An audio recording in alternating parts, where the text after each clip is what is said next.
నమస్కారం. మనందరికీ ఎప్పుడైనా అనిపిస్తుందా మనం ఎంత సంతోషం కోసం వెంపర్లాడినా చివరికి మిగిలేది ఏదో ఒక అసంతృప్తే అని? ఈ ప్రశ్న ఈనాటిది కాదు. వేల సంవత్సరాల క్రితమే ఒక మహాజ్ఞాని ఇదే ప్రశ్నతో తన ప్రయాణాన్ని మొదలుపెట్టారు. ఈరోజు మనం ఆ ప్రయాణంలోకి తొంగి చూసి ఈ సృష్టి రహస్యమేంటి, మన జీవితాల్లోని ఈ దుఃఖానికసలు కారణమేంటి అని అన్వేషిద్దాం. మన ఈ అన్వేషణకు పునాది ఈ ఒక్క శక్తివంతమైన ప్రశ్నే. మహాజ్ఞాని అయిన విదురుడడిగారు, లోకంలో అందరూ సుఖం కోసమే కష్టపడతారు, కాని వాళ్లకు సుఖం దొరకదు, శాంతి దొరకదు. పైగా ఆ ప్రయత్నం నుంచే ఇంకా ఎక్కువ దుఃఖమొస్తుంది. అసలెందుకిలా? ఒక్కసారి ఆలోచిస్తే ఇది మనందరి అనుభవం కదా. మన ప్రయాణం ఒక సాధారణ ప్రశ్నతో మొదలవుతుంది. ఆ తర్వాత విశ్వం పుట్టుక వెనుక ఉన్న రహస్యాలను ఛేదిస్తూ చివరికి ఒక అద్భుతమైన ప్రార్థన దగ్గర ఆగుతుంది. పదండి, ఈ అన్వేషణను ఇక మొదలుపెడదాం. ఈ మహాసంవాదంలో మనకు ఇద్దరు ముఖ్యమైన వ్యక్తులు పరిచయమవుతారు. ఒకరు సత్యం కోసం తపించే విదురుడు, మరొకరు జ్ఞానానికి సముద్రం లాంటి మైత్రేయ మహర్షి. వాళ్ళిద్దరి మధ్య జరగబోయే ఈ సంభాషణే మన కథకు ఆధారం. భగవంతుని మీద స్వచ్ఛమైన భక్తితో ఉన్న విదురుడు జీవితంలో మనకు అంతుచిక్కని రహస్యాలను తెలుసుకోవాలనే తపనతో మైత్రేయ మహర్షిని వెతుక్కుంటూ వెళుతారు. వాళ్ళిద్దరి సంభాషణ ఒక పవిత్ర నది ఒడ్డున మొదలవుతుంది. జ్ఞాన ప్రవాహానికి ఇంతకంటే మంచి చోటేముంటుంది? అయితే విదురుడి ప్రశ్నలు కేవలం మనుషుల దుఃఖంతో ఆగిపోలేదు, అస్సలు ఆగలేదు. ఆయన జిజ్ఞాస ఆకాశమంత ఎత్తుకు పెరిగి, అసలు ఈ విశ్వం ఎలా పుట్టింది, ఇది ఎలా నడుస్తోంది, దీని వెనుకున్న అసలు ఉద్దేశమేంటి అని అడిగే స్థాయికి వెళ్ళింది. ఇదే విదురుడు సంధించిన మొదటి పెద్ద ప్రశ్న.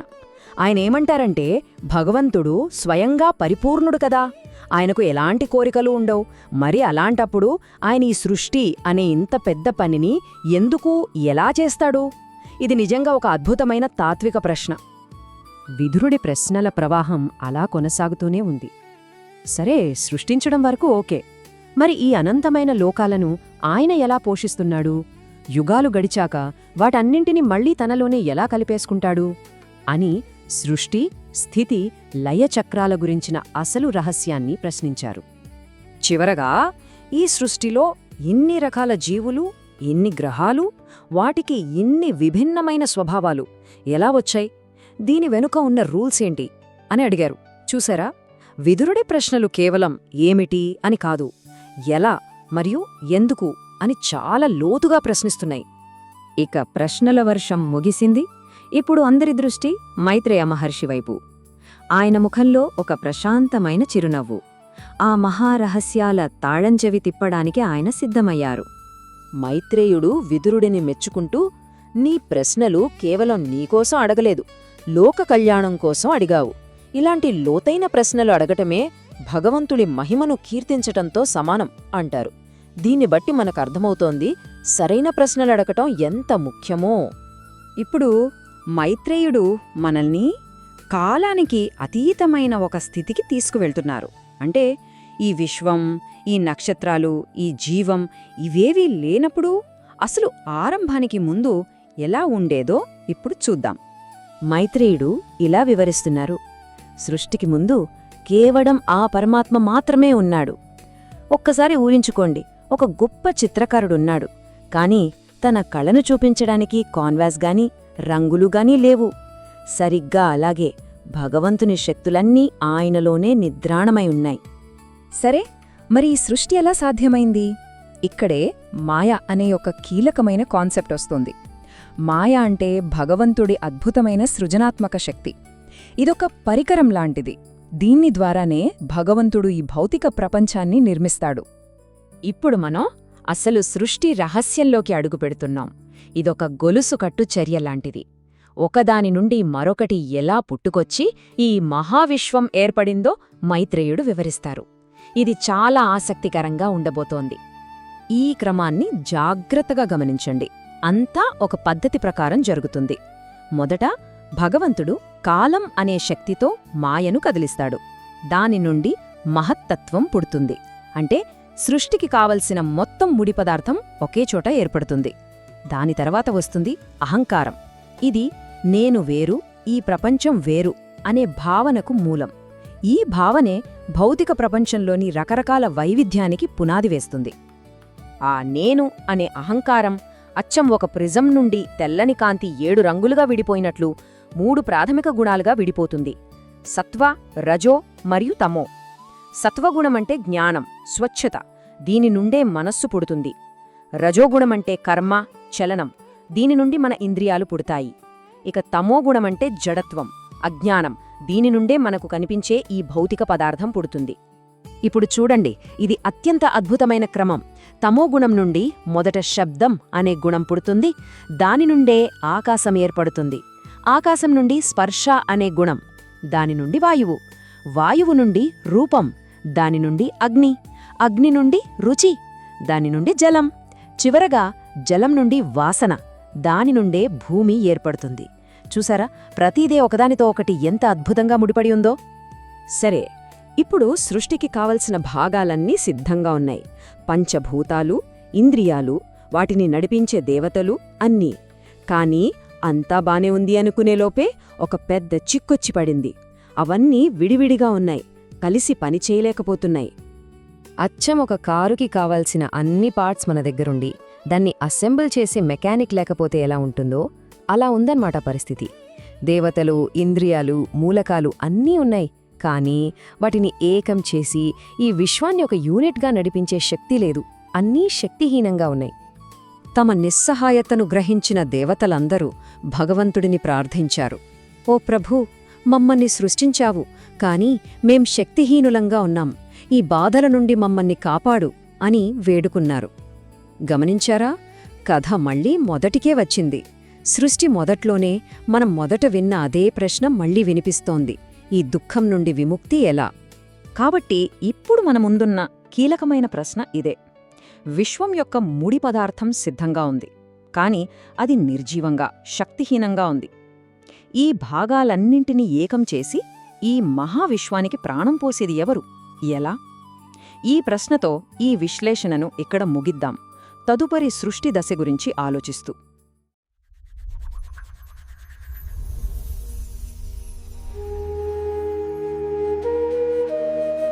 మనం గంగానది ఒడ్డున ఉన్నాం. అక్కడ అపారమైన జ్ఞానంతో మైత్రేయ మహర్షి కూర్చుని ఉన్నారు. ఆయన దగ్గరికి విదురుడు వస్తున్నాడు.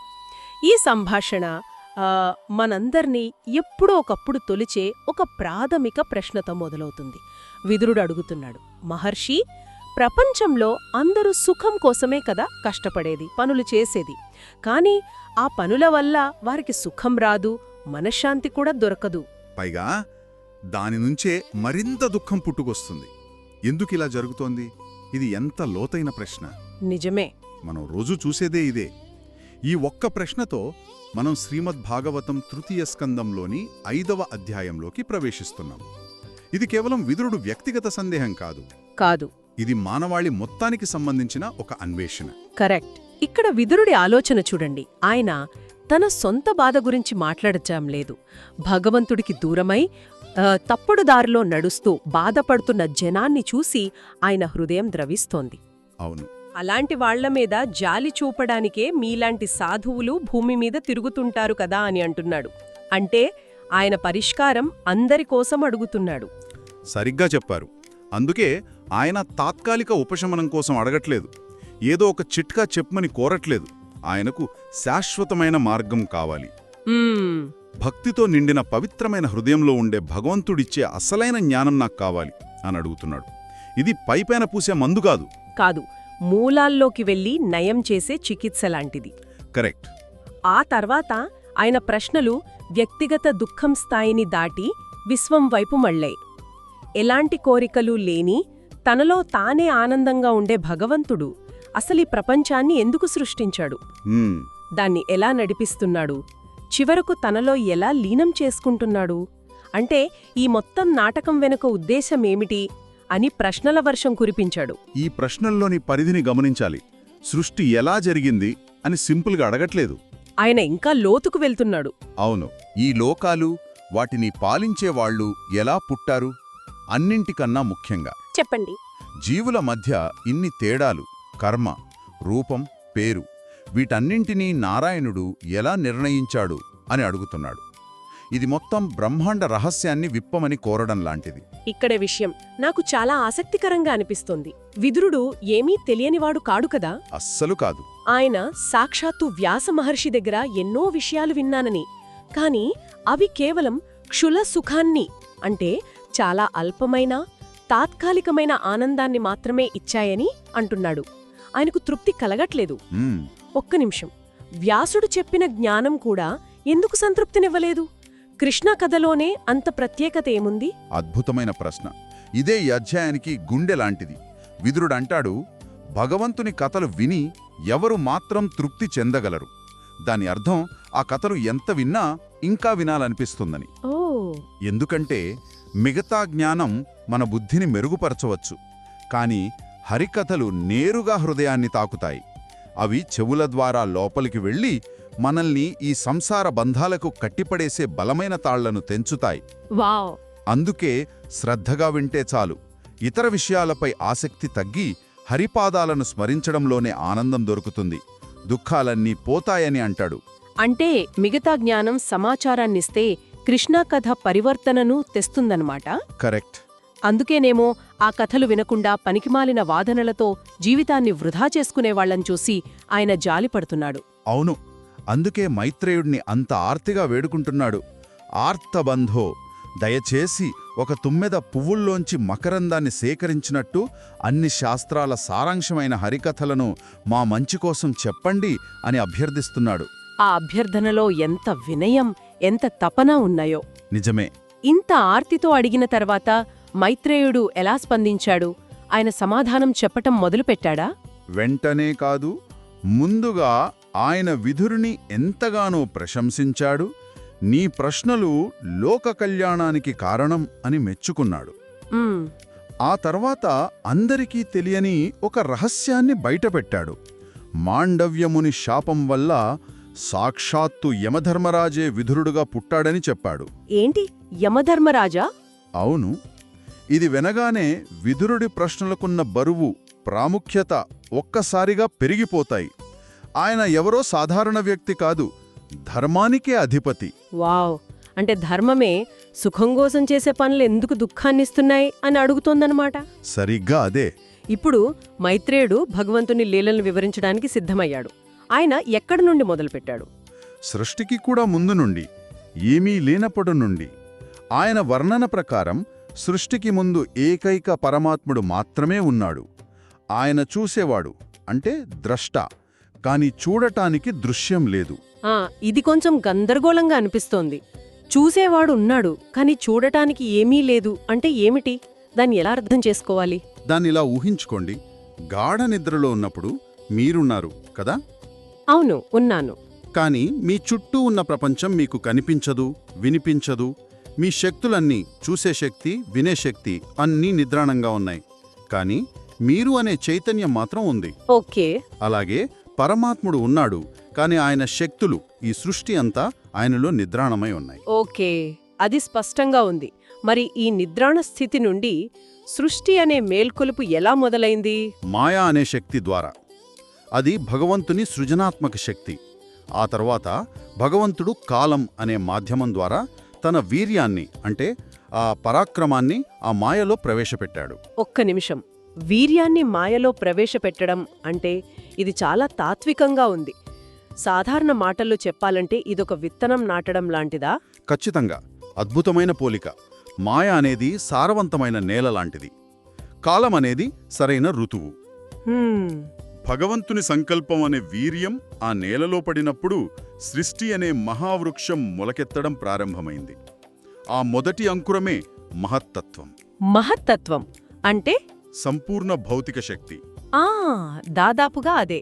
దాని నుండే అన్నీ పుట్టాయి. ఆ తర్వాత ఒకదాని తర్వాత ఒకటిగా గొలుసుకట్టు చర్యలా జరిగి ఉంటుందా? అవును. ఆ మహత్తత్వం నుండి అహంకారం పుట్టింది.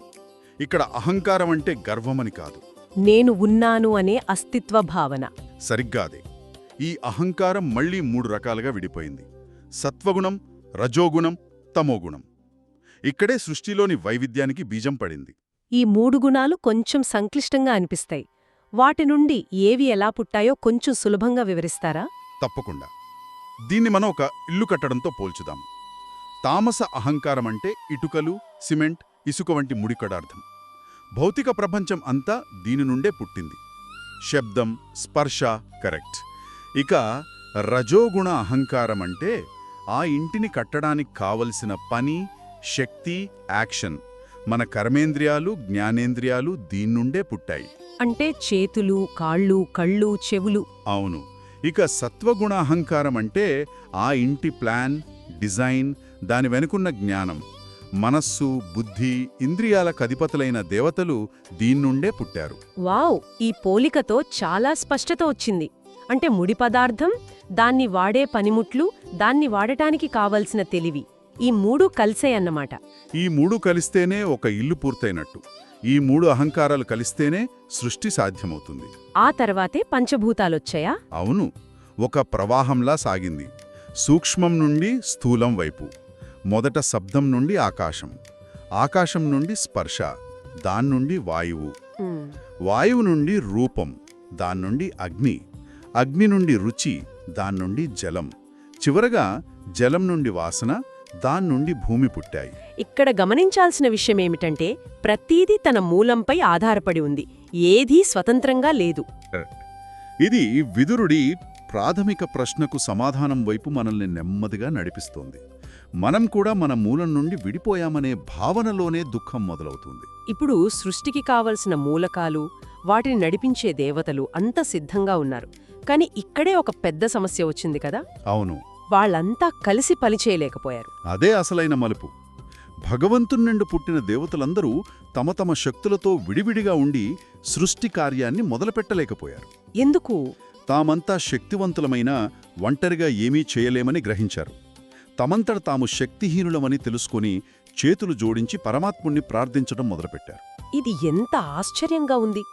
విశ్వాన్ని నడిపే శక్తులే మా వల్ల కావటం లేదని ఒప్పుకుంటున్నాయి. వారి ప్రార్థన ఎలా సాగింది? ఏమడిగారు వాళ్ళు? వారి ప్రార్థన ఎంతో వినయంతో, ఆర్తితో నిండి ఉంది. వాళ్ళు భగవంతుని పాదపద్మాలను ఆశ్రయించారు. స్వామి, నీ పాదాలు శరణుజుచ్చిన వారి తాపాలను పోగొట్టే చల్లని గొడుగులాంటివి అన్నారు. ఈ ప్రపంచంలో 3 రకాల తాపాలతో మండిపోతున్న జీవులు నీ పాదపద్మాల నీడను చేరే వరకు నిజమైన సుఖాన్ని పొందలేరు అని వేడుకున్నారు. ఇందులో విదురుడి ప్రశ్నకు సమాధానం దాగి ఉన్నట్టు అనిపిస్తోంది. సుఖం కోసం చేసే ప్రయత్నాలు విఫలమవుతున్నాయి. ఎందుకంటే అసలైన సుఖమున్న చోట మనం వెతకడం లేదు అని వాళ్ళు చెబుతున్నట్టుంది. నిజమే. వారింకా ఇలా అన్నారు. ఋషులు కూడా ఏకాంత ప్రదేశాల్లో కూర్చుని పవిత్రమైన వేదమంత్రాలతో నిన్నే వెతుకుతారు. అవును. గంగానదిలాంటి నీ నామాన్ని స్మరించి పవిత్రులవుతారు. మేము కూడా జ్ఞానం, వైరాగ్యం అనే బలంతో నీ పాదాలను చేరాలి అని ప్రార్థించారు. అంటే వారు తమ సొంత శక్తి ఏమీ లేదని, పూర్తిగా ఆయనపైనే ఆధారపడి ఉన్నామని సంపూర్ణంగా అంగీకరిస్తున్నారన్నమాట. ఖచ్చితంగా. వారి ప్రార్థనలోని చివరి మాటలు చాలా శక్తివంతమైనవి. వారు ఇలా అన్నారు: ఓ భగవాన్, ఈ లోకాన్ని సృష్టించమని నువ్వే మమ్మల్ని సృష్టించావు. కాని విడివిడిగా ఉన్న మేము ఈ పనిని చేయలేకపోతున్నాము. దయచేసి మాకు ఈ కార్యాన్ని పూర్తి చేయడానికి అవసరమైన నీ దృష్టిని, నీ శక్తిని ప్రసాదించు. ఇది ఎంత అద్భుతమైన అభ్యర్థన. తమకు అప్పగించిన పనిని కూడా ఆయన శక్తి లేకుండా తాము చేయలేమని ఒప్పుకుంటున్నారు. ఒక వ్యక్తి దుఃఖం గురించి అడిగిన ఒక చిన్న ప్రశ్నతో మొదలై, విశ్వాన్ని నిర్మించే దేవతలే తమ మూలంతో సంబంధం లేకపోతే తాము శక్తిహీనులమని గ్రహించిన ప్రార్థనతో ఈ చర్చ ముగిసింది. అవును, ఇది ఒక అద్భుతమైన ప్రయాణం. ఈ అధ్యాయం మొత్తం ఒక వ్యక్తి తన దుఃఖానికి కారణం వెతకడంతో మొదలే ఈ విశ్వంలోని ప్రతి అణువు పరమాత్మునిపైనే ఆధారపడి ఉందనే సార్వత్రిక సూత్రం దగ్గర ముగిసింది. అవును. విదురుడి ప్రశ్నకు మైత్రేయుడు నేరుగా సమాధానం చెప్పలేదు. బదులుగా సృష్టికథను చెప్పాడు. మహత్తత్వం నుండి దేవతల వరకు ప్రతిదీ ఆ ఏకైక భగవంతుని సంకల్పం, శక్తితోనే పనిచేస్తుందని చూపించాడు. ఎంత అద్భుతమైన కథనం అంటే, మన సొంత ప్రయత్నాల వల్ల సుఖం రాదు. మన మూలమైన దైవంతో అనుసంధానమైనప్పుడే నిజమైన ఆనందం, ప్రయోజనం కలుగుతాయి. అవును. ఇది విదురుడి ప్రాథమిక ప్రశ్నకు పరోక్షంగా సమాధానమిచ్చింది. సుఖం కోసం చేసే కర్మలు ఎందుకు దుఃఖాన్నిస్తున్నాయంటే, ఆ కర్మలు చేసే నేను అనే అహంకారం తన మూలం నుండి విడిపోయి ఉండటమే కారణం. సరిగ్గా అదే. ఇది మన అందరినీ ఆలోచింపజేసే ఒక విషయాన్ని మిగిల్చింది. ఈ విశ్వాన్ని నడిపే దేవతలకే తమ మూలం నుండి విడిపోయినప్పుడు తమ అసమర్థత తెలిసొచ్చింది. నిజమే. వారికి నిర్దేశించిన విధులను నిర్వర్తించడానికి కూడా దైవానుగ్రహం అవసరమైతే మరి మనం పూర్తిగా స్వతంత్రులమనే భ్రమతో సుఖం కోసం, ప్రయోజనం కోసం ఒంటరిగా చేసే ప్రయత్నాల గురించి ఇది ఏమి సూచిస్తోంది?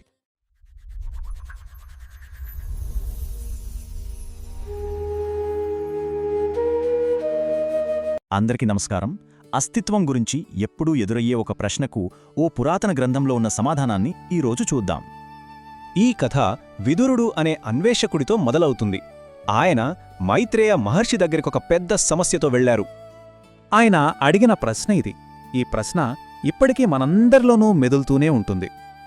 అప్పుడు విదురుడికి అర్థమనింది, ఈ సమాధానం వ్యక్తిగతం కాదని, ఇది విశ్వం యొక్క స్వభావంతో ముడిపడి ఉందని. విశ్వాన్ని అర్థం చేసుకోవడానికి ఆయన కొన్ని ప్రశ్నలు వేశారు. అవేంటో ఇప్పుడు చూద్దాం. సృష్టి ఎలా జరిగింది, దేవుడి పాత్ర ఏంటి, ఇంకా ఈ బాధల నుండి బయటపడే మార్గమేంటి, ఇలా అడిగారన్నమాట. దానికి మైత్రేయ మహర్షి సమాధానం మొదలుపెట్టారు. అసలు కాలం, ఆకాశం లేనప్పటి పరిస్థితిని వివరిస్తూ, సృష్టికి ముందు కేవలం పరమాత్ముడే ఉన్నాడు. చూసేది ఆయనే, కాని చూడ్డానికి ఇంకేమీ లేదు.